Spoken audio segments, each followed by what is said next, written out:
بسم اللہ الرحمن الرحیم۔ السلام علیکم ناظرین، سامعین، حاضرین، ناقدین۔ میرا نام ہے اختر تیزین اور آج میں پکڑ کے لایا ہوں سفیر حسین شاہ ایڈووکیٹ صاحب کو، جو کہ آئی ٹی این ای کے مقدمات میں پیش ہوتے ہیں اور ان کا بڑا وسیع تجربہ ہے۔ اخباری حوالے سے جو مقدمات ہوتے ہیں، اور یہ ہمارے صحافیوں کو تو پتہ ہے، لیکن دیگر ناظرین کی آگاہی کے لیے ہم بتاتے چلیں کہ ایک عدالت قائم کی وزیر اعظم ذوالفقار علی بھٹو نے 1973 میں، جس کا نام ہے آئی ٹی این ای، یعنی implementation tribunal for news paper employees, اور مخفف اس کا ہے آئی ٹی این ای۔ اس کا ہیڈ جو بڑی عدالت ہے، ہیڈ آفس اس کا کہہ لیں، وہ ہے اسلام آباد میں، اور پھر جو صوبے ہیں وہاں کے صدر مقامات پہ بھی اس کے ریجنل جو شاخیں برانچز ہیں۔ اور آئی ٹی این ای کا چیئرمین جو ہے وہ ہائی کورٹ کے جسٹس کے برابر ایک جسٹس ہوتا ہے، جو کہ مقدمات سنتا ہے اور آجر اور اجیر کا جو معاملہ ہوتا ہے، یعنی اخباری مالکان اور صحافیوں کے درمیان، وہ معاملات طے کرتا ہے۔ ابھی آئی ٹی این ای چونکہ یہ انصاف سے متعلق بات ہے، ہمیں عام عدالتیں جو ہماری ہیں وہاں پہ بھی ہمیں انصاف کی ڈیلیوری کے حوالے سے شکایات رہتی ہیں، تاریخیں پڑتی رہتی ہیں، اور جو نسلوں تک مقدمات چلتے ہیں۔ اسی حوالے سے آئی ٹی این ای میں بھی دیکھیں تو طویل عرصے سے آئی ٹی این ای کا چیئرمین، یعنی کہ جو جسٹس ہے جس نے مقدمات سننے ہیں، وہ موجود نہیں ہے، جس کی وجہ سے بہت سے ہزاروں مقدمات جو ہیں وہ پینڈنگ ہیں، اور یہ فریقین کے لیے، صحافیوں کے لیے بھی، مالکان کے لیے بھی، یہ ایک بہت بڑا مسئلہ ہے۔ انصاف کا نظام وہاں پہ رکا ہوا ہے۔ ہم سید سفیر حسین شاہ صاحب سے پوچھتے ہیں کہ یہ آئی ٹی این ای کا چیئرمین کیوں مقرر نہیں ہو رہا، اور کیا امکانات ہیں مستقبل میں اس کی جلد تقرری کے۔ جی سفیر شاہ صاحب۔ بسم اللہ الرحمن الرحیم۔ بھائی صاحب، اس میں جو ہے، جو چیئرمین کی ایلیجیبلٹی ہے وہ یہ ہے کہ ریٹائر جج آف اے ہائی کورٹ اور ایلیجیبل ٹو بیکم اے جج آف اے ہائی کورٹ۔ تو اب انفارچونیٹلی پچھلی گورنمنٹ بھی نہیں اسے اپوائنٹ کر سکی، حالانکہ انہوں نے 2 دفعہ اشتہار دیا اخبار میں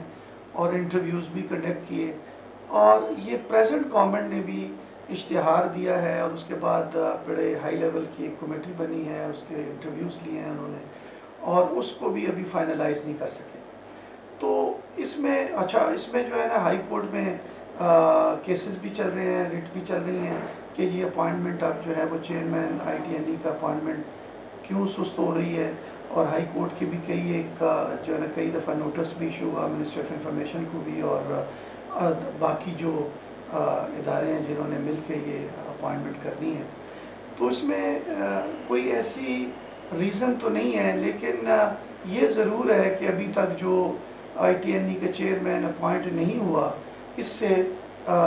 نقصان ہو رہا ہے، اور ورکرز کو بھی ہو رہا ہے، مینجمنٹ کے بھی کیسز جو ہے نا وہ پرلونگ ہو رہے ہیں غیر ضروری طور پہ۔ اور اس کا مینڈیٹ یہ ہے آئی ٹی این ای کا کہ جو ویج بورڈ ایوارڈ ہے اس کے مطابق فیصلے کرنا۔ پہلے 7واں ویج بورڈ تھا، اب وہ ظاہر ہے اب تو 8واں ویج بورڈ بھی آ گیا ہے۔ تو نیوز پیپر کے امپلائیز کا اگر کوئی مسئلہ ہے، کوئی ان کی کوئی سیلریز کا، یا ان کے جو نائٹ الاؤنسز، باقی جتنے بھی ان کے پیکیجز پریویلیجز ہیں، وہ چیلنج ہوتے ہیں کہ آئی ٹی این ای میں اور آئی ٹی این ای نے۔ اور میں نے دیکھا ہے کہ پریویسلی آئی ٹی این ای نے بڑی جلدی ڈیسیژن کیے ہیں، فیصلے بھی کیے ہیں، اور پچھلے ادوار میں 5 ایسے آئی ٹی این ای کے چیئرمین کے سامنے میں اپیئرڈ ہوا ہوں۔ حیدری صاحب تھے، اس کے بعد رؤف شیخ صاحب تھے، اس کے بعد ارشد جدون صاحب تھے، راجہ عامر صاحب تھے۔ تو انہوں نے اپنی کوشش ان کی یہی تھی کہ سپیڈ اپ ہو اور کیسز جو ہے وہ جلدی جو ہے وہ ڈیسائیڈ ہو، لیکن انفارچونیٹلی یہ پچھلے میرا خیال ہے کہ 2 سال سے زیادہ عرصہ ہو گیا ہے کہ چیئرمین آئی ٹی این ای جو ہے نا وہ گورنمنٹ اپوائنٹ نہیں کر سکتی۔ بالکل ٹھیک ہے۔ اس کا مطلب ہے کہ گزشتہ حکومت جو پی ٹی آئی کی تھی اور موجودہ حکومت جو پی ڈی ایم کی ہے اور mainly P M L N کی ہے، یہ ایک جج ایک جج مقرر نہیں کر سکے اب تک، اور اس سے اندازہ لگایا جا سکتا ہے کہ ہماری حکومتیں جو ہیں وہ پریس اور میڈیا کو کتنی اہمیت دیتی ہیں کہ ان کے ہزاروں مقدمات پینڈنگ ہیں۔ اور اس میں اب سویپ شاہ صاحب اس پہ بھی آپ بات کریں کہ ایک طرف تو یہ ہے کہ ہائی کورٹس میں اور سپریم کورٹ میں، مینلی تو ہائی کورٹس میں ایڈیشنل جج جو ہیں وہ ایڈ کیے جاتے ہیں، اور اس میں سیاسی بنیادوں پر بھی بڑی تقرریاں ہوتی ہیں، لوگ لائنوں میں لگے ہوتے ہیں، اور حکومتوں کو چوائس کرنا مشکل ہو جاتا ہے کہ کسی کو کوئی ناراض نہ ہو جائے۔ یہاں پہ ایک جج مقرر کرنا ہے، اور آپ سب کا مطالبہ ہے، دونوں طرف کا، صحافیوں کا بھی، مالکان کا بھی، کہ جی مقرر کریں جج، یہاں پہ آگے نظام چلے۔ آئی ٹی این ای کے جو معاملات ہیں ان میں مطلب کہ واجبات کے لین دین کا معاملہ ہے، اور دوسری طرف اگر ہم دیکھیں تو گزشتہ حکومت میں بھی، گزشتہ حکومت کی تو پالیسی تھی کہ ہمیں اخبارات نہیں چاہیے، ہمیں یہ سوشل میڈیا اور موبائل ہی ہمارا میڈیا ہے۔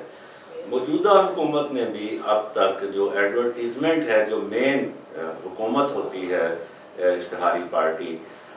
اس کے طرف سے اتنے اشتہارات نہیں آئے اور ادائیگیاں اس طرح نہیں ہوئیں اخبارات کو۔ تو کیا یہ وجہ بھی ہو سکتی ہے کہ چونکہ اخبارات کا دباؤ ہے حکومت پہ، اور حکومت بھی یہ جانتی ہے کہ ہم نے اخبارات کو کیا دیا ہے، تو اس لیے بھی اس کو کوئی پینڈنگ رکھا گیا ہے کہ اگر چیئرمین مقرر ہوگا تو پھر مقدموں کے فیصلے ہوں گے، اور جو ادائیگیاں کرنا پڑیں گی، اور ادائیگیاں کیسے کریں گے اخبارات، چونکہ ہم نے کچھ دیا ہی کوئی نہیں، تو اس لیے یہ بھی کوئی معاملہ ہو سکتا ہے، کوئی گٹ مٹ یا کوئی اس طرح کا کوئی انڈرسٹینڈنگ جو بڑے گروپ ہیں ان کے درمیان اور انفارمیشن منسٹری کے درمیان۔ نہیں، ایسی کوئی بات اس لیے نہیں ہے کہ یہ جو ہے اپنا جو جتنے بھی گروپس ہیں اس میں کوئی اس کا ملی بھگت اس طرح نہیں ہو سکتی، نہ ہوتی ہے۔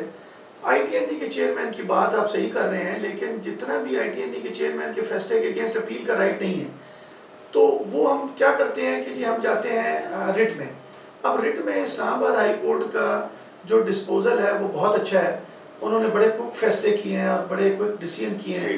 اور دوسرا یہ جو اشتہارات کی آپ بات کر رہے ہیں، اشتہارات کی وجہ سے تو ظاہر ہے میڈیا کرائسس میں ہے کہ گورنمنٹ کی ایڈورٹیزمنٹ اسلام آباد اور ان ایریاز میں، بلکہ آپ کراچی میں لے لیں، لاہور میں لے لیں، پشاور میں لے لیں، تو گورنمنٹ کے اشتہار بڑے امپورٹنٹ رول پلے کرتے ہیں، وہ تو ایڈ نہیں آ رہے، لیکن اس کا اس وجہ سے آئی ٹی این ای کا چیئرمین نہ لگانا یہ کوئی مناسب ریزن نہیں ہے۔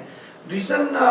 بہرحال پیچھے پولیٹیکلی ہے، لیکن اس کو فوراً جو ہے نا وہ چیئرمین کو اپوائنٹ کرنا چاہیے، چیئرمین کی جو آفس ہے اس کو فل کریں، اور یہ آلریڈی اسلام آباد ہائی کورٹ میں بھی دو مختلف کیسز چل رہے ہیں کہ جی جلد جو ہے اپوائنٹمنٹ ہو چیئرمین کی۔ اور دوسرا یہ ہے کہ اشتہارات بھی جو ہے وہ بالکل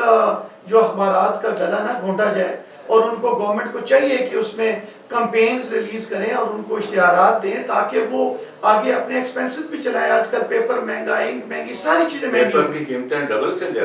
سے زیادہ ہو گئی ہیں، ساری چیزیں مہنگی ہو گئی ہیں، اور ادھر سے پرابلم یہ ہے کہ وہ پیسے آ نہیں رہے، ریونیو آ نہیں رہا۔ تو یہ ایک گورنمنٹ کو چاہیے کہ یہ چیزیں جو ہے نا وہ اشتہارات بھی دے اور ان کو لک آفٹر بھی کرے، اور آئی ٹی این ای کا چیئرمین بھی اپوائنٹ۔ مختصر آخری سوال میں آپ سے کروں گا، آپ بھی مختصر جواب دیجیے گا کہ جو صحافتی یونینز ہیں جیسے Pakistan federal union of journalist ہے، وہ اخباری مالکان اور جو ملازمین ہیں ان کے درمیان جو ورکنگ کی جو صورتحال ہے اس میں کم از کم ویجز بھی آ جاتی ہیں، بروقت تنخواہوں کی ادائیگی بھی آ جاتی ہے، اس حوالے سے پی ایف یو جے کا آپ کیا کردار دیکھتے ہیں؟ نہیں، پی ایف یو جے کا تو میں نے دیکھا ہے کہ وہ ورکر کو بھی سپورٹ کرتے ہیں، اور مینجمنٹ کو ان کا تو کردار اچھا ہے اس حوالے سے۔ اس حوالے سے ظاہر ہے اتنا پریشر ہی ڈالا جا سکتا ہے جتنا وہ گورنمنٹ پہ ڈال رہے ہیں، ان کا اپنے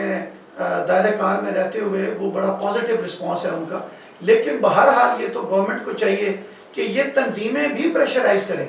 اور ان کو کہیں کہ جناب، اور یہ پی ایم آفس کو کہیں کہ جناب یہ آپ جو ہے اس کو آپ کے پاس سمری آئی، کسی کو اپوائنٹ کر دیں، لیکن وہ کام تو شروع ہو، جب کام شروع ہوگا تو پھر کیسز کی ڈسپوزل جلدی ہوگی انشاءاللہ۔ بالکل ٹھیک ہے۔ سامعین، ناظرین، بات یہ ہے کہ حکومت وقت جو ہے